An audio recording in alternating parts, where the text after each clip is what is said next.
The biggest debate this offseason is, what are the Chicago Bears going to do at quarterback? I'm going to answer that question and many more in fixing the Chicago Bears this offseason in 5 steps to take them from a losing franchise to the team that in the 80s that was always in the playoffs, like my Walter Payton signed football in the corner. Step 1, they're going to release some veterans. The first one is Cody Whitehair. Cody Whitehair has been very versatile for Chicago over the years, but he's not playing up to his contract. If they release him, they'll save $9.146 million.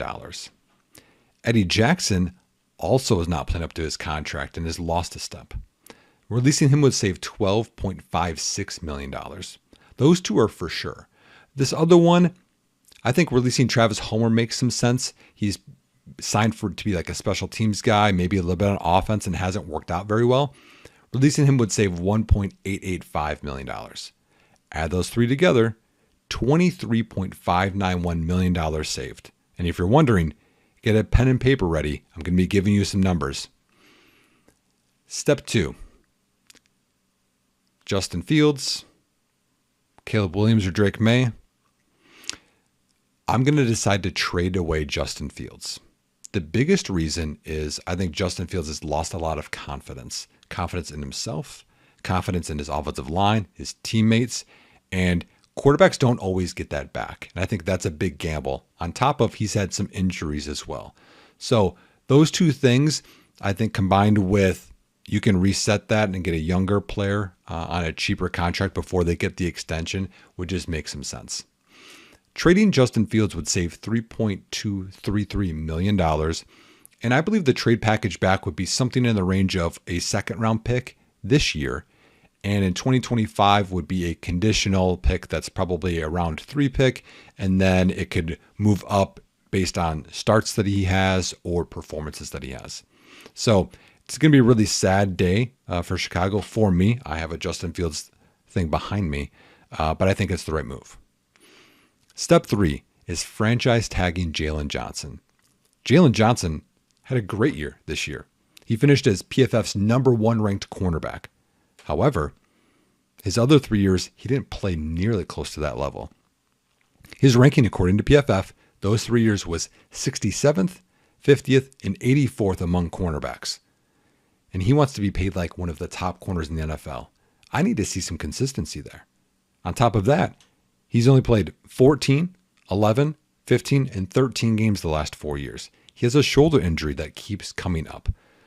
You have to play on the field and at a high level to get that consistent high money. So franchise tagging him would cost $18.421 million. I think that's the safe play for Chicago.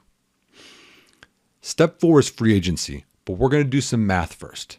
So with the Justin Fields trade, cutting Cody Whitehair, Eddie Jackson, Travis Homer, it's going to save $26.824 million.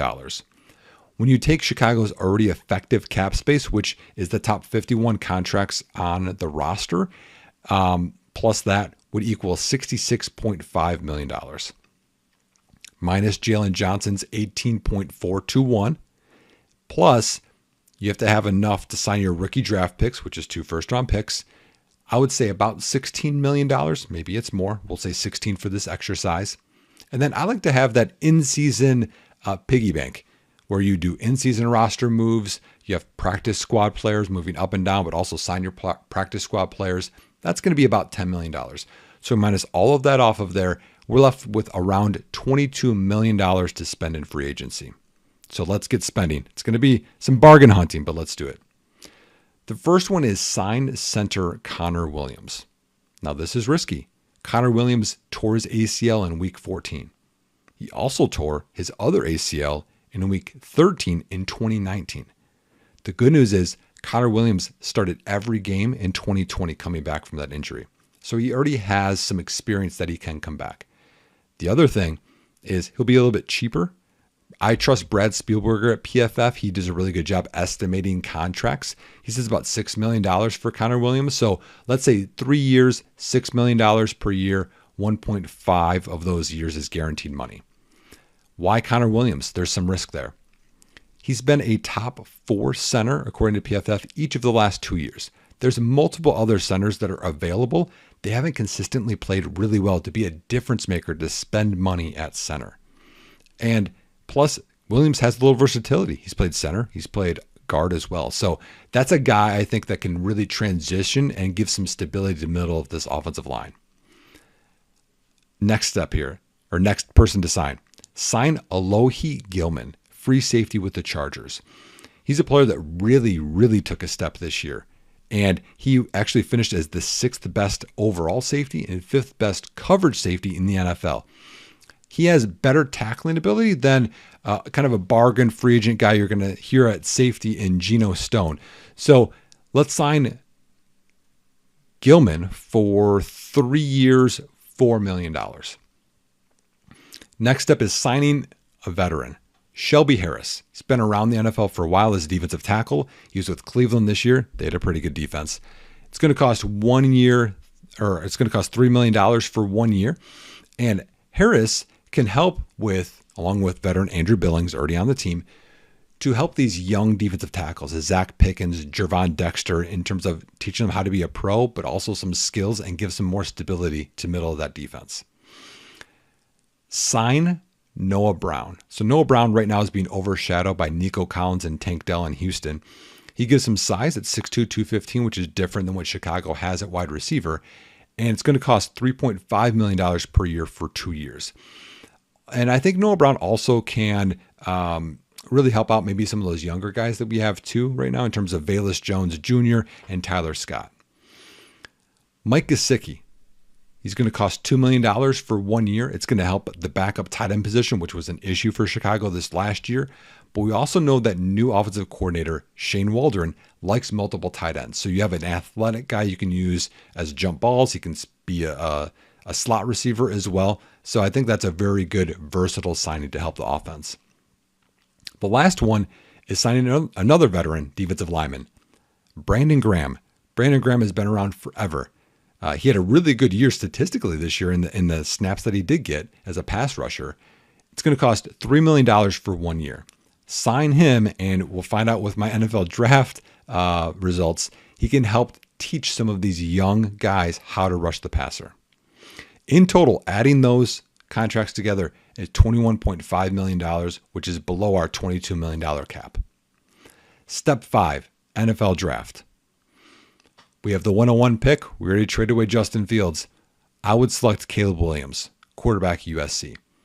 He isn't going to have the biggest cannon for an arm. Think, Josh Allen, Justin Herbert, Patrick Mahomes. But he's really crafty. He's really good at throwing off platform, creating plays, very accurate too with different arm angles. He's a very big playmaker at the quarterback position who has been consistently good for multiple years in college. So drafting him at 101 makes sense. At 109, this is the defensive end that Brandon Graham's going to teach. And it's Dallas Turner. He's at Alabama. Dallas Turner has gotten bigger and stronger this last year. That was a big concern that he had, but he has the highest ceiling of these DNs in this class. He's long, he's athletic, he's building all of these counter moves on top of his long arm, and he also is good against the run, which is big in this Matt Eberflus defense. He will be 21 years old for his entire rookie season, which is also a bonus. So with the second round pick that the Bears got for trading with Justin Fields, they're going to get A.D. Mitchell, the wide receiver at Texas. He's 6'4", 196, add a weapon to Caleb Williams, which the biggest thing I want Chicago to do is to surround this young quarterback. So add those together, and then rounds 3 and on would be depth. I think interior offensive line. I think you could go maybe another safety. You could go another receiver. All would make sense for Chicago. All right, so that is fixing the Bears this offseason to take them from a team that loses consistently, unfortunately, to a team that is threatening to make the playoffs and can do that every year. Let me know what you guys think. Put your comments in there. It'd be a fun discussion. And as always, go Bears.